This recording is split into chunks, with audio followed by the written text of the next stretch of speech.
Benefits of market mechanism system. First number, economic freedom of individual is protected in market system. So there is a economic freedom of individual. So it is protected by market system, यानी कि जो market system में economic freedom जो होती है तो economic freedom को protect किया जाता है, यानी कि इकोनॉमिक फ्रीडम के कारण कोई भी पर्सन जो है तो उसको एक इनकरेजमेंट मिलता है। Second number, resources of production are utilized to the greatest extent and efficiently. That means whatever resources of productions are utilized, that means use.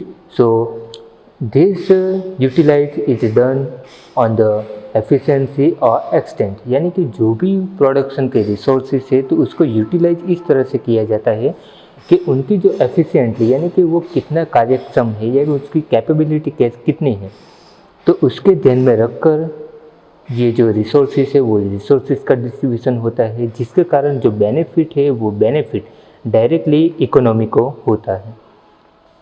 Third number, abundant production में बी डन, यानी कि उसमें ज़्यादा से ज़्यादा production होता है। Fourth number, new accelerations keep on taking place continuously in economy. As a result, economic development becomes faster. So that means friends, people are encouraged indirectly by this market system, and that's why new researches or explorations keep in this system. यानी कि जो भी economic system है तो वो एक market mechanism system में जो नए नए जो एक्सप्लोरेशंस होते हैं, नए नए जो रिसर्चेस होते हैं वो कंटिन्यूसली होते हैं, और उसके कारण जो इकोनॉमिक डेवलपमेंट है वो इकोनॉमिक डेवलपमेंट थोड़ा फास्टर बन जाता है।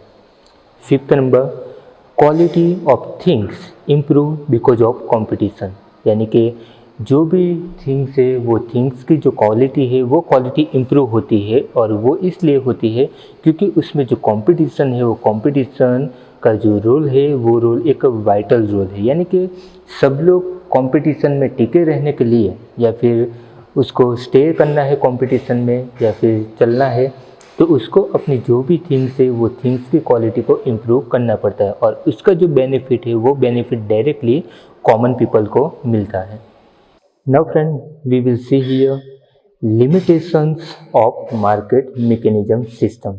So that means which are limitations or disadvantages of the market mechanism system. In spite of having many benefits, market system is not perfect. That means there are lots of benefits of market mechanism system. In spite of that, there is some limitations, and that's why we can say that market system is not a perfect system. There are many disadvantages and limitations of it, which are as follows. So you can see here, first number, limitation. Because of keeping profit in the center of production, commodities are produced in more quantity, and production of luxurious commodities of basic requirement is neglected or reduced. That means friend, profit is in the center of the production, and that's why the commodities of the produced thing, so that means whatever commodities are produced in more quantity, यानी कि उसमें जो centre में है वो centre में profit है, और उसके कारण जो भी कॉमोडिटीज है यानी कि जो भी उसमें थिंग्स है उसका प्रोडक्शन ज़्यादा क्वांटिटी में होता है, और उससे भी ज़्यादा जो लग्जरियस कॉमोडिटीज़ है तो लग्जरियस कॉमोडिटीज़ को इम्पोर्टेंस ज़्यादा मिलता है, और जो बेसिक रिक्वायरमेंट है यानी कि बेसिक रिक्वायरमेंट की जो थिंग्स है वो जो कॉमोडिटीज़ है उसको निगलेक्ट किया जाता है या फिर उसको रिड्यूस किया जाता है।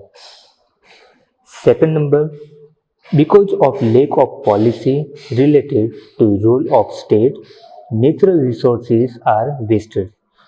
As I have said earlier, there is no any interference of the government, and there is no any policy related economic development.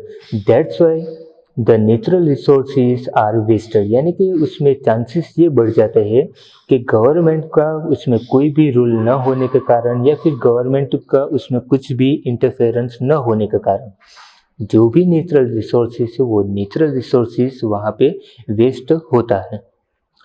Third number, due to lack of knowledge and ignorance about the market, consumers are exploited. That means due to the lack of knowledge and ignorance about the market, so consumers can be exploited by the traders. यानी कि उसमें जो market में जो भी चल रहा होता है उसके बारे में नॉलेज ना होने के कारण, या फिर उनके पास इतना नॉलेज, सफिशेंट नॉलेज ना होने के कारण जो भी कंज्यूमर्स होते हैं वो कंज्यूमर्स का एक्सप्लॉयटेशन उसमें बढ़ जाता है। Fourth number, due to centralisation of property and income there is increase in disparity of income. So that means this is the main limitation of market mechanism system, there is a disparity of income. यानी कि उसमें property जो होती है वो property और income को ठीक से डिस्ट्रीब्यूशन नहीं किया जाता, और उसके कारण जो भी इनकम होती है कॉमन पीपल को, वो इनकम की डिस्ट्रीब्यूशन सेम होती नहीं, यानी कि उसमें कुछ असमानता दिखती है। Fifth number, there is a fear of monopoly, economic instability, exploitation of labour etcetera. So there is one of the fear of monopoly और economic instability, exploitation of the labour. यानी कि उसमें एक डर ये भी रहता है कि कोई भी कंपनी है या कोई भी ट्रेडर है, वो ट्रेडर अपनी जो मोनोपोली है वो मोनोपोली मार्केट के ऊपर छोड़ ना दे, या फिर इकोनॉमिक जो इंस्टेबिलिटी है यानी कि इकोनॉमिक ठीक तरह से स्टेबल होकर नहीं चल पाती है, और उसमें जो लेबर्स होते हैं वो लेबर का उसमें एक्सप्लॉयटेशन ज़्यादा होता है। So friend, we have seen here some limitations of market mechanism system. Now friend, we will see here second method of allocation of the resources, and this system is known as a socialist system. Socialist system originated because of limitations and failures of market systems. Countries like Russia and China have achieved fast economic progress by adopting this system. That means due to the limitations and failures of the market system, socialist system is originate in our economy. And Russia and China, these are countries which has adopted socialist system to make a fast economic progress in their country. Socialist system is quite opposite to the market system. In the socialist system, all economic decisions are taken by the state machinery. So that means friend, here socialist system is completely opposite system of the market system. And in this socialist system, all the decisions are taken by the state machinery और state government, यानी कि जो भी decision लिए जाते हैं वो decision उसमें स्टेट मशीनरी यानी कि जो स्टेट गवर्नमेंट है, सेंट्रल गवर्नमेंट है, उसके ध्यान में रखकर ये डिसीजन लिया जाता है। State owns all the resources of production, यानी कि जो हर एक जो रिसोर्सेज है वो रिसोर्सेज का जो ऑनरशिप है वो ऑनरशिप स्टेट गवर्नमेंट के पास होती है। In this system whole economy is managed by this system. All the decisions pertaining to production, investment, resource distribution, production distribution etcetera are taken after keeping the requirement of the society in mind. That means friends, whatever economy is managed by the state government and decisions regarding production, investment, resources distribution, production distributions, so all these decisions are taken by as per their society's requirement. यानी कि society की जो भी requirement है वो requirement को ध्यान में रखकर ही ये प्रोडक्शन का डिसीजन या फिर इन्वेस्टमेंट का डिसीजन जो है तो वो सब डिसीजन लिया जाता है। यानी कि उसमें जितनी जो रिक्वायरमेंट है सोसाइटी की, वो सोसाइटी की रिक्वायरमेंट को ध्यान में रखकर ही ये डिसीजन लिया जाता है। In the socialist system rather than profit, social welfare is at the center. So friend, make a bracket for this sentence. This is the most important sentence, because in market system we have seen their profit is in the center, whereas in the socialist system profit is not in the center of this system, but instead of profit social welfare is the most important for this socialist system. यानी कि हमने आगे देखा था कि जो market system है, market system में प्रॉफिट को ध्यान में रखा जाता है, मगर सोशलिस्ट सिस्टम में प्रॉफिट को ध्यान में रखा नहीं जाता है, उसमें सोशल वेलफेयर जो है, सोशल वेलफेयर को ध्यान में रखा जाता है, यानी कि सोशल वेलफेयर को इम्पोर्टेंस दिया जाता है। Production of resources and their prices are decided by the state. The responsibility to achieve the target of production decided by the state governed factories. That means whatever resources are their prices are decided by the state government. यानी कि जो भी production के resources है उनकी जो price है वो प्राइस को डिसाइड स्टेट करता है, यानी कि जो भी स्टेट गवर्नमेंट है वो करते हैं, और उसमें जो भी प्रोडक्शन की जो टारगेट रखते हैं या फिर उसका जो भी क्राइटेरिया रखते हैं, तो वो जो रिस्पॉन्सिबिलिटी है वो रिस्पॉन्सिबिलिटी स्टेट गवर्नमेंट की जो फैक्ट्रीज होती है या स्टेट जो फैक्ट्री का गवर्न करते हैं, एडमिनिस्ट्रेशन करते हैं, तो उसके हाथ में ये रिस्पॉन्सिबिलिटी रहती है। Farming is also owned by the state. Labor are paid according to their ability and accordingly work is taken from them. यानी कि उसमें जो फार्मिंग एक्टिविटी है वो फार्मिंग एक्टिविटी भी स्टेट जो है वो स्टेट डिसाइड करता है, और उसमें जो लेबर को जो भी वेजेस पे करनी होती है तो वो वेजेस को उसकी एबिलिटी जो है, उसकी जो वर्क कैपेसिटी है उसको ध्यान में रखकर लेबर्स को जो भी वेजेस है वो वेजेस को पे किया जाता है। Now friend we will see here features और characteristics of socialist system. First number, resources are owned by the state. That means the ownership of the resources which has a state government. यानी कि जो भी resources है वो resources की ownership यानी कि उनकी जो मालिक है तो वो मालिक state government होती है। All the economic decisions are taken by the state. So whatever economic decisions are taken by the state. यानी कि मार्केट में जो भी इकोनॉमिक डिसीजंस को अप्लाई करना होता है वो डिसीजंस को स्टेट जो होता है तो वो स्टेट उसमें डिसीजंस लेते हैं। Third number, rather than profit social welfare is at the centre of economic activities. That means there is not important of the profit but social welfare is most important and it is in the centre of all the economic activities. यानी कि ये जो system है वो system में profit को ध्यान में रखे बिना सोशल वेलफेयर को ज़्यादा इम्पोर्टेंट देकर इकोनॉमिक एक्टिविटीज जो होती है वो इकोनॉमिक एक्टिविटीज को करते हैं। Fourth number, labours are paid wages in return of work. यानी कि लेबर्स को जो वेजेस पे किया जाता है यानी कि उसमें उसको जो भी वेतन दिया जाता है तो वो वेतन उसके काम के मुताबिक दिया जाता है, यानी कि जितना काम किया होता है उसके हिसाब से ही उसको जो वेजेस है वो वेजेस उनको पे किया जाता है। Now friend we will see here some benefits of socialist system which is given on page number 126। यानी कि 126 पेज के ऊपर जो कितने बेनिफिट्स दिए हैं तो वो बेनिफिट्स हम देखेंगे। So first number benefit of social system is like because of production according to the requirement of the society, unimportant and luxurious items are not produced.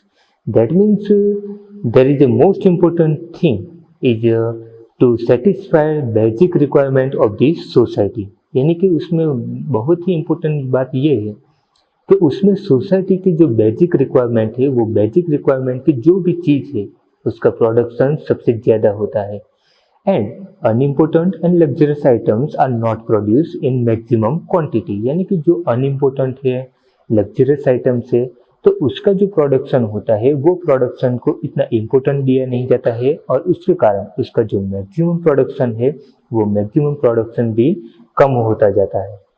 Second number, as the decisions related to production are taken by the state, so wastage of resources is not there.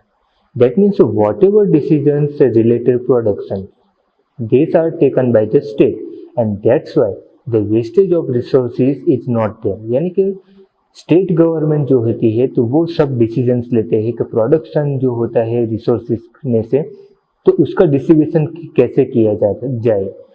तो उसके कारण क्या होता है कि उसमें जो resources का जो वेस्टेज होता है वो वेस्टेज कम हो जाता है, यानी कि बिल्कुल होता ही नहीं है। जितनी जरूरत होती है उतना ही रिसोर्सेज का यूज होता है। Third number, disparity of income and property is removed. That means income disparity and property are removed due to this socialist system, यानी कि सोशलिस्ट सिस्टम के कारण इनकम की जो डिस्पैरिटी होती है, प्रॉपर्टी की जो डिस्पैरिटी होती है वो रिमूव हो जाती है। जबकि मार्केट मैकेनिज्म सिस्टम में क्या होता है कि इनकम की जो डिस्पैरिटी होती है वो डिस्पैरिटी बढ़ जाती है।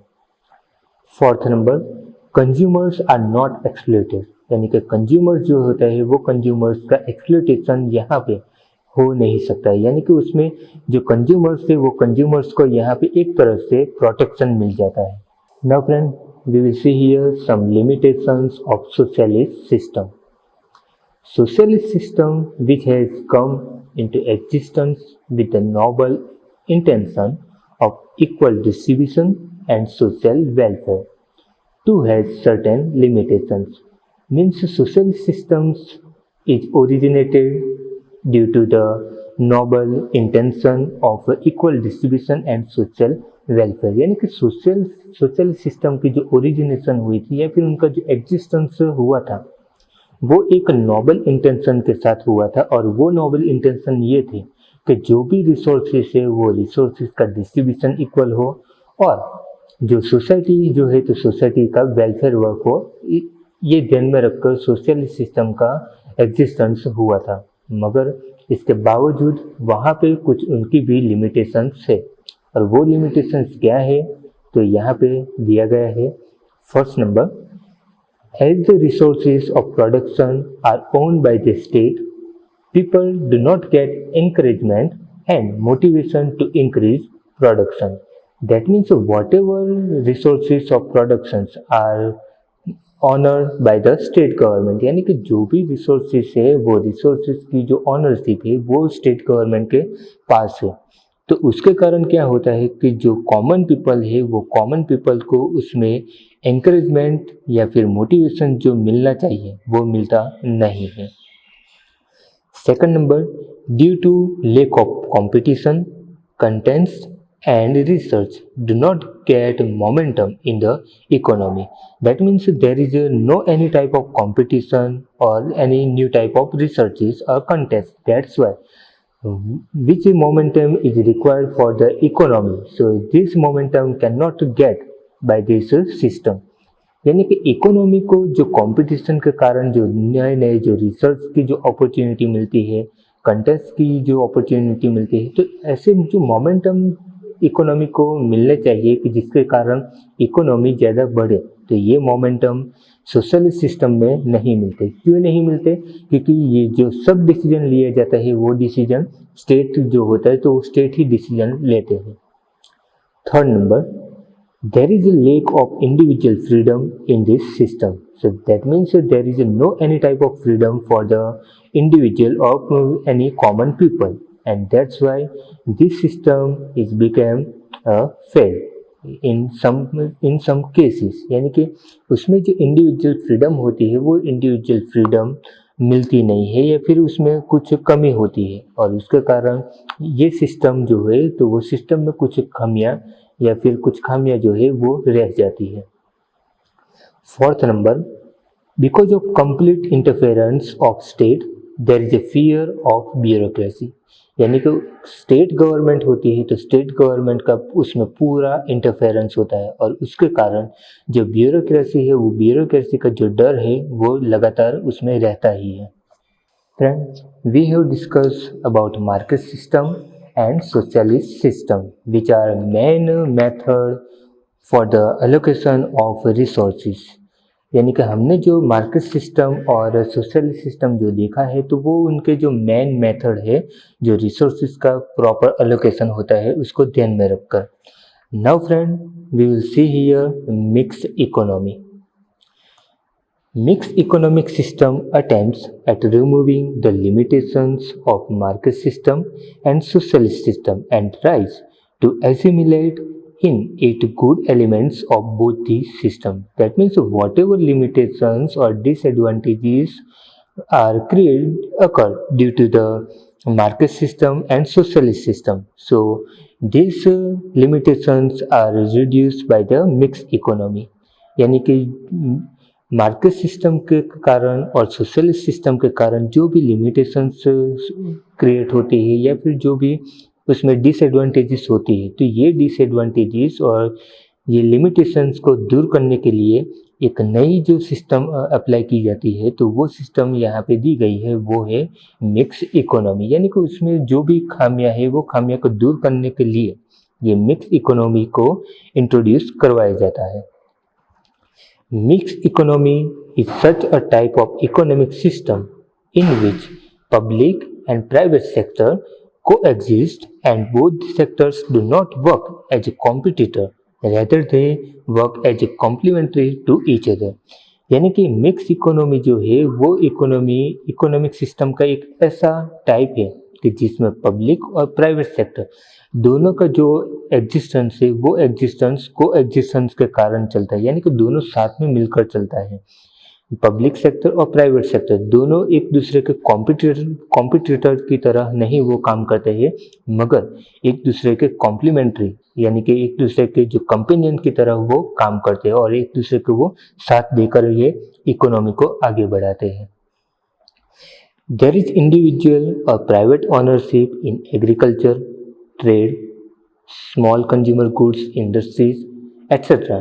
While basic key areas like heavy industries, factories producing defense material, railway, electricity, roads, irrigation, etc. are owned by the state.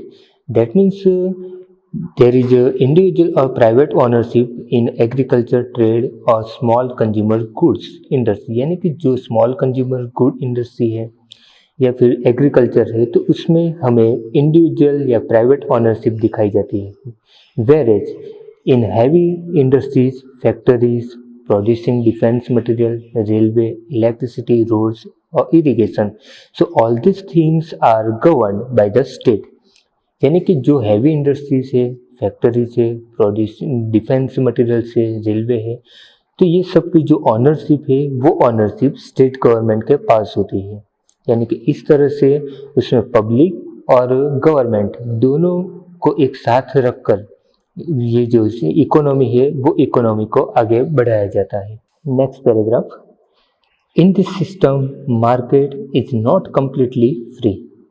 Government lays control in different ways. That means market is not free in mixed economy.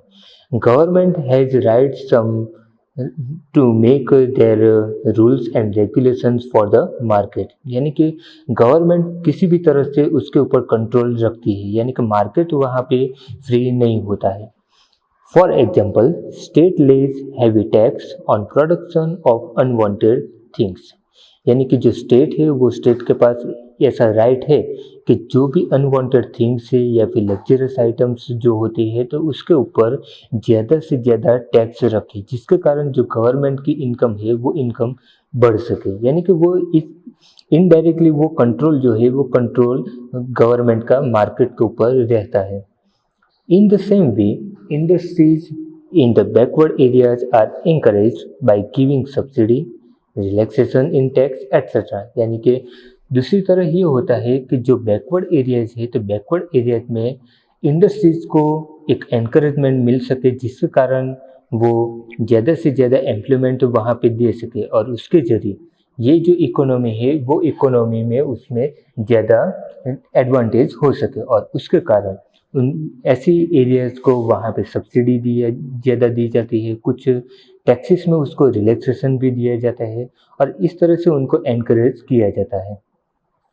Thus, mixed economy is such an economic system in which important place is given to economic planning in taking economic decisions. So, in this way, we can say that mixed economy is such an economic system in which this take an important place in our economic planning and economic decisions. यानी कि ये जो mix economy है वो mix economy में जो भी planning होते हैं या फिर जो भी डिसीजंस होते हैं उसमें ये मिक्स इकोनॉमी का जो रोल है या फिर उसका जो कंट्रीब्यूशन है वो कंट्रीब्यूशन बहुत ही अहम होता है। Coexistence of private and public sector is accepted in this system, यानी कि पब्लिक सेक्टर और प्राइवेट सेक्टर दोनों का जो कोएग्जिस्टेंस है वो एक्सेप्ट किया जाता है, यानी कि दोनों साथ में मिलकर काम कर सकते हैं। This system is also called controlled economic system because of the restrictions and control. So friend, this is the most important sentence. So make bracket for this sentence because this system यानी कि mix economy जो है mix economy control economic system से भी जाना जाता है और ये इसलिए जानी जाती है क्योंकि वहाँ पे कुछ रिस्ट्रिक्शंस और कंट्रोल गवर्नमेंट की होती है। Countries like India, France and England follow mix economy, यानी कि ये जो कंट्रीज का नेम यहाँ पे दिया गया है तो उस कंट्री में ये मिक्स इकोनॉमी को फॉलो किया जाता है या फिर वहाँ पे ये इकोनॉमी को अप्लाई किया गया है। जैसे कि हमने आगे देखा था कि मार्केट सिस्टम जो है तो वो कौन सी कंट्री में अप्लाई किया गया है, तो अमेरिका, जापान एंड इंग्लैंड में अप्लाई किया है और उसके अलावा दूसरे भी कंट्रीज है कि जहाँ पे मार्केट सिस्टम अप्लाई किया गया है। सोशलिस्ट सिस्टम कहाँ पे अप्लाई किया गया है, तो वो रसिया और चाइना में ये अप्लाई किया गया है और मिक्स इकोनॉमी जो अप्लाई किया गया है वो इंडिया, फ्रांस और इंग्लैंड में अप्लाई किया गया है। Now friend, we will see here next paragraph. We so far studied about market system, socialist system and mixed economy as deciding factors for economic decisions and distribution of resources. There is no country in the world today where there is a absolute market system or socialist system. So friend, so far we have learned about market system, socialist system and mixed economy. We have also seen their benefits, characteristics and disadvantages of this system. But there is no any country in the world today which has absolute or completely market system or socialist system they have adopted or accepted। यानी कि world में ऐसी कोई भी country नहीं है कि जिसको जो मार्केट सिस्टम और सोशलिस्ट सिस्टम को completely अडोप्ट किया है। Both the systems have lost their individual features and have assimilated into mixed economy। यानी कि ये दोनों सिस्टम जो है वो दोनों सिस्टम अपनी जो कैरेक्टरिस्टिक्स है या फिर उनके जो फीचर्स है वो फीचर्स को लॉस कर दिया है, यानी कि उन्होंने ये गवा दिया है और उसके कारण वो मिक्स इकोनॉमी में वो ट्रांसफ़र हो गई है। यानी कि जहाँ पे मार्केट सिस्टम है या सोशलिस्ट सिस्टम है वहाँ पे अभी मिक्स इकोनॉमी जो है वो मिक्स इकोनॉमी भी चल रहा है। Market system witness indulgence of planning elements and state interference, while socialist system witnesses economic relaxation and economic liberalization। यानी कि जो मार्केट सिस्टम है वो मार्केट सिस्टम ये इस बात का विटनेस है कि वहाँ पे जो भी एलिमेंट्स है या फिर उसमें जो भी प्लानिंग है वो प्लानिंग का ठीक से स्टेट गवर्नमेंट इंटरफेरेंस नहीं कर सकती, यानी कि उसमें कोई भी दखल अंदाजी या फिर उसमें कोई भी किसी भी प्रकार की इंटरफेरेंस स्टेट गवर्नमेंट की नहीं होती है। जबकि हम सोशल सिस्टम की बात करें तो उसमें इकोनॉमिक रिलैक्सेशन और इकोनॉमिक लिबरलाइजेशन जो मिलती है तो ये उनके एक विटनेस है, क्योंकि यहाँ पे सोशल सिस्टम में इकोनॉमिक लिबरलाइजेशन ज़्यादा मिलती है और इकोनॉमिक रिलैक्सेशन जो है तो वो ज़्यादा मिलती है। Now friend, look page number 127. Here given some demerits or limitations of mixed economy. Demerits are also witnessed in mixed economy. For example, economic instability, lack of coordination, inconsistent economic policy, low rate of growth of economic development, etc. So friends, these are limitations or demerits of the mixed economy. So first here given economic instability. That means here there is no stability of economic development, यानी कि यहाँ पे जो economy की जो stability है वो stability ठीक से नहीं चल पाती, यानी कि उसमें जो कंटिन्यूंसी जो चाहिए वो उसमें होती नहीं है. Lack of coordination. So here in the mixed economy there is a most important thing, collaboration or coordination of the private sector as well as the public sector. But in spite of that there is a lack of coordination between a public sector and a private sector. यानी कि यहाँ पे कुछ जो coordination दोनों के बीच में जितना होना चाहिए उतना कोऑर्डिनेशन नहीं होता है. नेक्स्ट, इनकन्सिस्टेंट इकोनॉमिक पॉलिसी, यानी कि जो इकोनॉमिक पॉलिसी की जो कंसिस्टेंसी होनी चाहिए वो कंसिस्टेंसी उसमें नहीं होती है. और लास्ट में जो इकोनॉमिक डेवलपमेंट का जो ग्रोथ होता है या फिर उसका जो ग्रोथ रेट होता है वो बहुत ही कम होता है. There are limitations in mixed economy. So friend, here these are given some limitations of mixed economy. So friend, here we have completed unit number 15 here, and there are many questions which are most important for your exam, as like allocations of resources, then distribution of factors of production, next factors of production. So these are most important questions for your exam, so be ready to attempt these questions in your exam.